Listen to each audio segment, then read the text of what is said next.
আমাদের প্রতিনিধি মর্তুজা আহমেদ। মর্তুজা, এই মুহূর্তে কি আপডেট, কি ছবি উঠে আসছে? একেবারে রূপালী অর্থাৎ একে এক করে আসছেন মানুষ এবং এই মুহূর্তে প্রস্তুতি প্রায় চূড়ান্ত হয়ে গেছে। আমি দেখাচ্ছি সেই ছবি, অর্থাৎ এই মুহূর্তে বৃহৎ এখানে স্কিল লাগানো হয়েছে এবং সেই স্কিলের মাধ্যমেই উপভোগ করতে পারবেন খেলা। এবং এই মুহূর্তে এক এক করে যে ফিফা প্রেমীরা অর্থাৎ ফুটবল প্রেমীরা এসে উপস্থিত হচ্ছেন এবং এই দেখাচ্ছি বৃহৎ যে এলইডি লাগানো রয়েছে এবং সেই এলইডির মাধ্যমেই উপেক্ষা করতে পারবেন। আমি দেখাচ্ছি সেই পরিবেশ, এক এক করে মানুষ আসছেন এবং তারা কিন্তু আজকের এই যে মুহূর্ত অর্থাৎ কিছুক্ষণ পর ঠিক 10টা হওয়ার সাথে সাথেই সেই খেলা অনুষ্ঠিত হবে 10:30টার সাথে সাথে, অর্থাৎ ব্রাজিল এবং জাপানের যে আজকের খেলা ব্রাজিলের জন্য আমরা কথা শুনতে পাচ্ছি না, সেখান থেকে একটু সামান্য দূরে এসে যদি কথা বলো তাহলে শোনা যায়। একেবারে অর্থাৎ আমি দেখাচ্ছি অর্থাৎ বাইরের পরিবেশ, অর্থাৎ এক এক করে মানুষ আসছেন, মানুষ আসা শুরু করে দিয়েছেন। অর্থাৎ আমি লতাশিল খেলপাতের খেলার যে লতাশিল খেলার মাঠেই রয়েছে এবং ব্রাজিল এবং জাপানের যে আজকের এই ম্যাচ, সেই ম্যাচ দেখার জন্য উৎসাহিত পৰিলক্ষিত হৈছে। আপোনাৰ আসলে এইটো কেনেকুৱা প্লেন আৰু কিমান দিন চলিব, এনেকুৱা কি ক'ব? চলাটো শেষলৈকে চলিব, ফাইনেললৈকে। প্লেনটো লাহে ধীৰে আৰম্ভ কৰি চাওঁচোন কিমান বঢ়াব পাৰোঁ।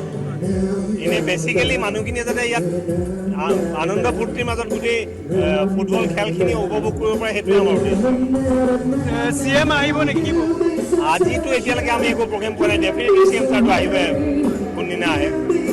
মানে যিমান দিনলৈকে চলিব, অৰ্থাৎ ফাইনেললৈকে ইয়াতে ফাইনেললৈকে চলিব, গোটেইখিনি খেল দেখাম আমি।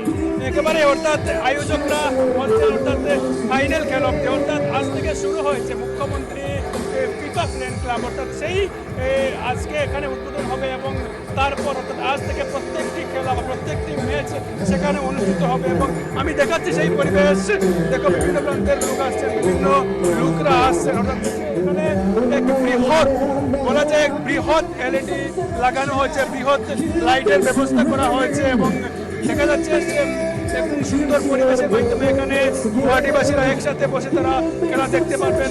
গুয়াহাটিবাসীরা একসাথে বসে করতে পারবেন।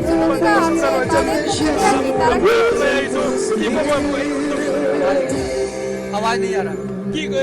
क्या बोलना चाहेंगे? यहाँ FIFA world cup fan park है, बहुत अच्छा लग रहा है यहाँ पे आकर के, हमें यहाँ देखने के लिए आए हम लोग। मैं यूपी से इधर ही रहता हूँ, काम करता हूँ।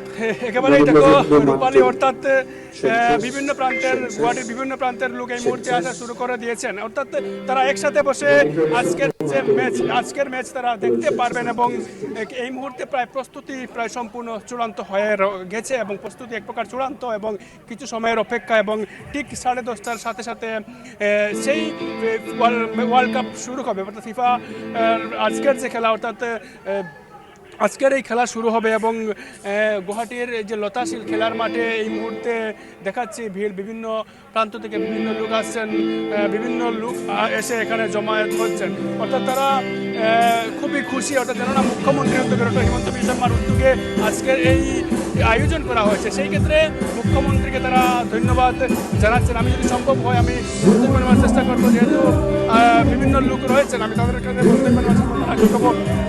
সর্বরাই हाँ, कहाँ से आया? मिजोरम। क्या बोलना चाहिए? क्या बोलेगा, ऐसे देखने के लिए आए। वो ब्राज़ील का मैच, वो ब्राज़ील को सपोर्ट करेगा। দেখা যাচ্ছে উনি ব্রাজিলের সাপোর্টার এবং উনি মিজোরাম থেকে এসেছেন, অর্থাৎ দেখা যাচ্ছে মিজোরাম রাজ্য থেকে উনি এসেছেন এবং প্রায় বিভিন্ন প্রান্ত থেকে এখানে লোক আসছেন এবং তারা শুধু এই যে আজকের এই খেলা দেখার জন্য এক প্রকার উৎসাহিত রয়েছেন। আমি যাব আরও দেখাচ্ছি কিছু ছবি, অর্থাৎ এখানে বিভিন্ন ধরনের হোর্ডিং লাগানো রয়েছে, অর্থাৎ অসম যে ট্যুরিজম ডিপার্টমেন্টের অধীনে এই উদ্যোগ নেওয়া হয়েছে এবং সেই ট্যুরিজম ডিপার্টমেন্টের উদ্যোগে এই বৃহৎ এখানে বড় বড় স্ক্রিন লাগানো রয়েছে, এখানে বৃহৎ আকারের হোর্ডিং লাগানো রয়েছে। সেই ক্ষেত্রে কিছু সময়ের অপেক্ষা এবং তারপর এক এক করে বিভিন্ন লোক আসবেন, এসে তারা একই মুহূর্তে এই যে আজকের এই যে মুহূর্তের সাক্ষী হবেন। আমি দেখাচ্ছি বাইরের সেই পরিবেশ, অর্থাৎ বাইরেও একই পরিবেশ, বিভিন্ন লোক আসছেন এবং বাইরের গেটের দিকে তারা প্রবেশ করছেন। অর্থাৎ গুয়াহাটির লতাশিল খেলার মাঠে অনুষ্ঠিত হবে আজকের যে সিএম ফিফা ফ্যান পার্কের উদ্বোধনী অনুষ্ঠান, এবং তারপর প্রতিদিন আজ থেকে শুরু করে প্রতিদিনই এই খেলা চলবে, প্রতিদিনই ফাইনাল অবধি যতটি খেলা হবে সেই খেলা এখানে একসাথে দেখতে পারবেন, বড় পর্দার মাধ্যমে দেখতে পারবেন গুয়াহাটিবাসীরা। এবং তার সাথে সাথে বিভিন্ন গুয়াহাটিবাসীদেরকেও এখানে এসে খেলা উপভোগ করার আবেদন জানিয়েছেন এখানে যারা দায়িত্ব রয়েছেন তারা। এবং সেই ক্ষেত্রে রূপালী কিছুক্ষণ পর শুরু হবে খেলা, এবং প্রায় ঠিক 10:30টার সাথে সাথে এই খেলা শুরু হবে। এই মুহূর্তে এক এক করে আসা শুরু করে দিয়েছেন বিভিন্ন প্রান্তের লোক। আমি যদি সম্ভব হয় মন্তব্য নেওয়ার চেষ্টা করব। দাদা কৰপৰা আহিছে? GS Road কি ক'ব আজি মই যেতিয়া জাষ্ট সোমাইছোঁহে, মই একো চোৱা নাই। খেল যাব, কোন দলে ছাপোৰ্ট কৰিব?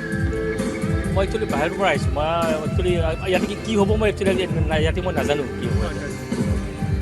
একেবারে অর্থাৎ রূপালী তারা বিভিন্ন প্রান্তের অর্থাৎ গুয়াহাটির বিভিন্ন এলাকা থেকে লোক আসছেন। তারা বিশেষ করে বলা যায় কেউ ব্রাজিলের সাপোর্টার, কেউ বা জাপানের সাপোর্টার, এবং তারা সেই আশা নিয়ে আসছেন। অর্থাৎ বলা যায় যে সবাই খেলা দেখে, কিন্তু কেউ বাড়িতে বসে টিভিতে বা মোবাইলে খেলা থেকে, কিন্তু এই বৃহৎ পর্দায় অর্থাৎ সবাই একসাথে মিলে এক বড় পর্দায় যে এই খেলা দেখার আনন্দটা সেখানে পাবেন, এবং সেই সুযোগটা করে দিয়েছেন আসলে মুখ্যমন্ত্রী হিমন্ত বিশ্ব শর্মা। এবং হিমন্ত বিশ্ব শর্মার সুন্দর আমরা ছবি দেখলাম এবং সেখানে উপস্থিত রয়েছেন সকলেই, দেখলাম যে সব বয়সেরই মানুষজন সেখানে উপস্থিত রয়েছেন, এবং সকলেই এই বিশাল যে ঐতিহাসিক দিন এবং তার অনুভূতি কিরকম সেই অনুভূতি উপভোগ করতে এসেছেন অনেকেই, কেউ ব্রাজিলের সাপোর্টার বা কেউ জাপানের। এবং আজ রাতেই সেই একেবারে হাই ভোল্টেজ লড়াই রয়েছে, সেই নিয়ে কিন্তু দেখতে পাচ্ছি যে একেবারে জায়ান্ট স্ক্রিনও বানানো হয়েছে, তার সঙ্গে গান, একেবারে উৎসব মুখর পরিবেশ দেখতেই পাচ্ছি। এবং বলা যায় যে বিশ্বকাপের মঞ্চ এক টুকরো একেবারে অসমের বুকে এসেছে। এবং তুমি আরো ছবি দেখাতে থাকো। তবে আপাতত ধন্যবাদ মর্তুজা।